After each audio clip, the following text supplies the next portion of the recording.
সেনাপ্রধান জেনারেল ওয়াকারুজ্জামান। দেশের প্রয়োজনে নানা ইস্যুতে বার্তা দিয়েছেন এর আগেও, এবার নতুন করে আবারও বার্তা দিলেন সেনাপ্রধান। কি সেই বার্তা, বিস্তারিত মোহাম্মদ সোহাগ বিশ্বাসের রিপোর্ট। হাসনা তারা সাজিশ কি একা আন্দোলন করছে, তার আগে তারা কিভাবে বঙ্গবন্ধুকে বাবা রাখছে, শেখ হাসিনার পা চাটছে, সেটা কিন্তু বাংলাদেশের প্রত্যেকটা মানুষ জানে। এক দেশে ছিলেন একজন নোবেল বিজয়ী, সেই নোবেল বিজয়ী কথায় কথায় মিথ্যা বলতেন আর জাতির মাথা ক্ষণে ক্ষণে লজ্জায় হেঁট হয়ে আসতো। ওই জাপানে বসেই বৃহস্পতিবার তিনি চরম অসত্য উচ্চারণ করলেন। আমি এখনও অসত্য শব্দটা উচ্চারণ করছি, আমি মিথ্যাচার শব্দটা উচ্চারণ করতে গিয়ে তার ক্ষেত্রে আমি নিজেই কুণ্ঠাবোধ করছি। রংপুরে জাতীয় পার্টির চেয়ারম্যান জি এম কাদেরের বাড়িতে হামলা ও ভাঙচুর হয়েছে। অভিযোগের তীর বৈষম্য বিরোধী ছাত্র আন্দোলনের নেতাকর্মীদের বিরুদ্ধে। ঘটনার পর শহর জুড়ে এখন থমথমে অবস্থা নেওয়া হয়েছে বাড়তি নিরাপত্তা।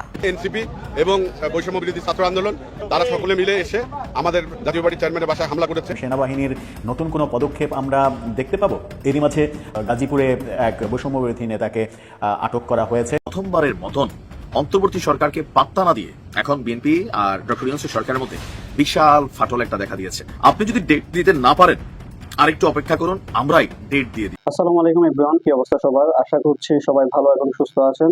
প্রতিদিনের মতো আবারও আরেকটি নতুন ভিডিওতে আপনাদের সবাইকে স্বাগতম। আপনারা ইতিমধ্যে কিছু অংশ বিশেষ এবং টাইটেল এবং থাম্বনেল থেকে বুঝতে পেরে গিয়েছেন ভিডিওটি কতটা গুরুত্বপূর্ণ হতে যাচ্ছে এবং রাজনৈতিক যে চলমান পরিস্থিতি তারাও ধারাবাহিকতা আজকে আমাদের এই ভিডিওটি।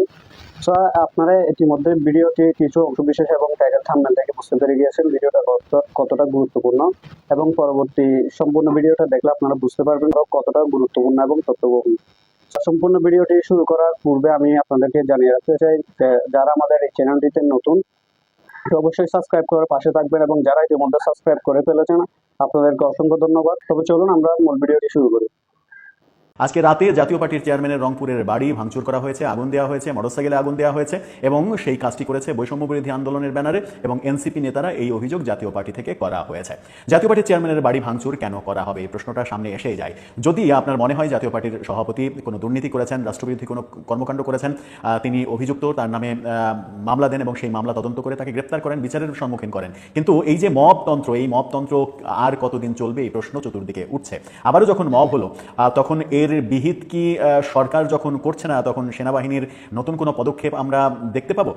এরই মাঝে আজকে দেখেছি আমরা যে গাজীপুরে এক বৈষম্য বিরোধী নেতাকে আটক করা হয়েছে একটা জুট ব্যবসার ঝামেলাকে কেন্দ্র করে। এই খবরটা গণমাধ্যমে যখন এসেছে তখন আমরা রাতেই এই খবরটা পাচ্ছি যে জাতীয় পার্টি চেয়ারম্যানের বাড়ি ভাঙচুর করা হলো, আগুন দেওয়া হলো। আজকে বৈষম্য বিরোধী আন্দোলনের ব্যানারে এনসিপি নেতারা, বৈষম্য বিরোধী আন্দোলনের সঙ্গে সংশ্লিষ্ট রংপুরের তরুণরা এই একটা মিছিল করেছে। জাতীয় পার্টি চেয়ারম্যানকে গ্রেপ্তার করতে হবে, চেয়ারম্যান যেহেতু রংপুরে গিয়েছেন তাকে গ্রেপ্তার করতে হবে, এবং সেই মিছিল থেকেই জাতীয় পার্টি চেয়ারম্যানের বাড়ি আক্রমণ করা হয়েছে, বাড়ি ভাঙচুর করা হয়েছে, এবং সেখানে অগ্নিসংযোগ করা হয়েছে, আগুন দেওয়া হয়েছে। এই খবর রীতিমতো তোলপাড় তৈরি করেছে। কেন এমন হচ্ছে, কেন ঠেকানো যাচ্ছে না মব? সরকারের চাইতে, প্রশাসনের চাইতে কি এই মবকারীরা যারা মব করছে এবং মবকে ইন্ধন দিচ্ছে নানাভাবে? আমরা গতকালকেও আজকেও দেখেছি সার্জিস আলমকে বলতে যে জাতীয় পার্টির চেয়ারম্যান এখনো বাইরে থাকে কি করে, এই ধরনের কথা সার্জিস আলমকে বলতে শুনেছি। এই ধরনের কথা যখন স্পষ্ট এনসিপি থেকে বলা হচ্ছে, তখন এই মবের পেছনে জাতীয় পার্টি চেয়ারম্যানের বাড়ি যে আক্রমণ করা হলো, একটা মোটরসাইকেল জ্বালিয়ে দেওয়া হয়েছে, আরও কয়েকটা ভাঙচুর করা হয়েছে, বাড়িঘর ভাঙচুর করা হয়েছে, অগ্নিসংযোগ করা হয়েছে, এই ঘটনার পেছনে এনসিপি যে যুক্ত রয়েছে, এটা কি বললে খুব একটা ভুল বলা হবে? গণমাধ্যম কি বলছে? গণমাধ্যম বলছে জি এম কাদেরের বাড়িতে হামলা ভাঙচুরের ঘটনা ঘটেছে। একটি মোটরসাইকেলে আগুন দেওয়ার পাশাপাশি 3টি মোটরসাইকেল ভাঙচুর করা হয়েছে। রাতে এই ঘটনা ঘটে। জাতীয় পার্টির নেতাকর্মীদের অভিযোগ বৈষম্য বিরোধী ছাত্র আন্দোলন এবং জাতীয় নাগরিক পার্টির নেতাকর্মীরা এই হামলা চালিয়েছে। অর্থাৎ জাতীয় পার্টি থেকে স্পষ্ট বলা হয়েছে বৈষম্য বিরোধী আন্দোলন এবং এনসিপির নেতাকর্মীরা এই কাজটা করেছে।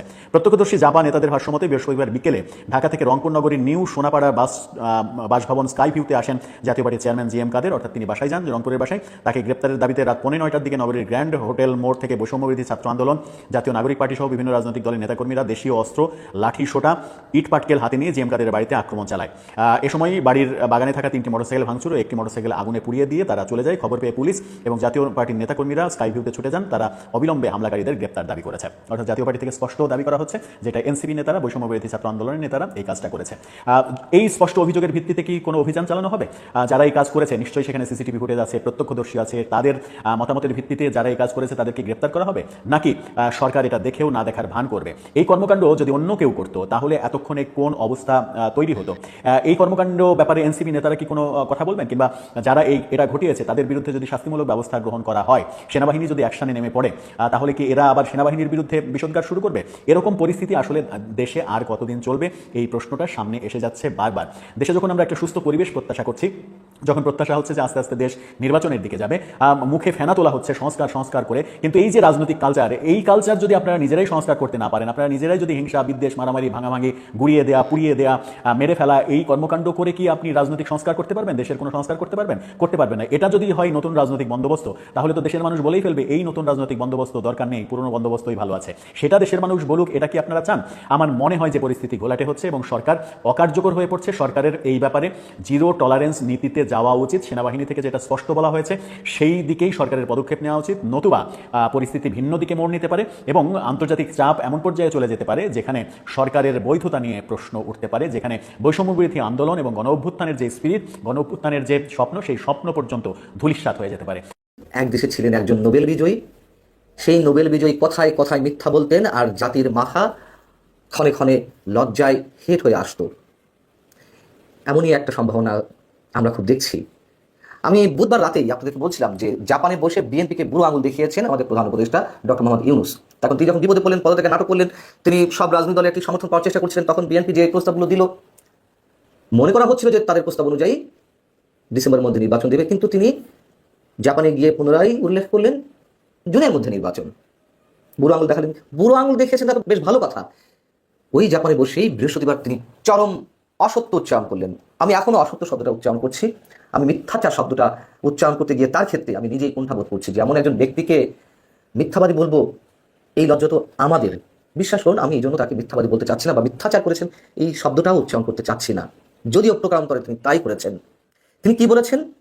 টোকিওতে 30তম নিক্কেই সম্মেলনের একটি অধিবেশনে বক্তব্য দেওয়ার সময় তিনি মন্তব্য করেছেন, বাংলাদেশের সব দল নয়, একটি রাজনৈতিক দল শুধু চলতি বছর ডিসেম্বরে জাতীয় সংসদ নির্বাচন চায়।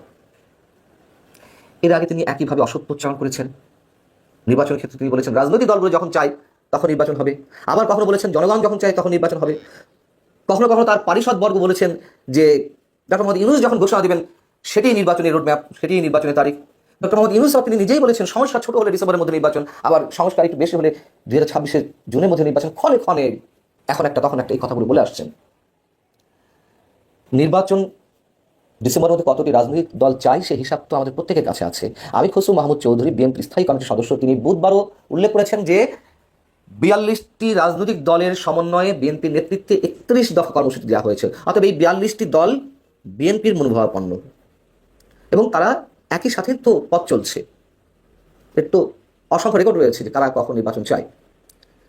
সেই নির্বাচন চাওয়া দলগুলোর মধ্যে ডিসেম্বরের মধ্যে কারা কারা রয়েছে মনে করুন যে আমি যদি গড়ে মুখস্থ করার মতন মানে চোখ বন্ধ করে নামগুলো বলি, যে এলডিপি, বাংলাদেশ জাতীয় দল, বিকল্পধারা বাংলাদেশ, জমিয়তুল উলামা, জাগপা, বাংলাদেশ লেবার পার্টি, বাংলাদেশ কল্যাণ পার্টি, ইসলামী ঐক্য জোট, বাংলাদেশ ইসলামিক পার্টি, পিএনপি, নয়া গণতান্ত্রিক পার্টি, এরকম অনেক অনেক দল রয়েছে।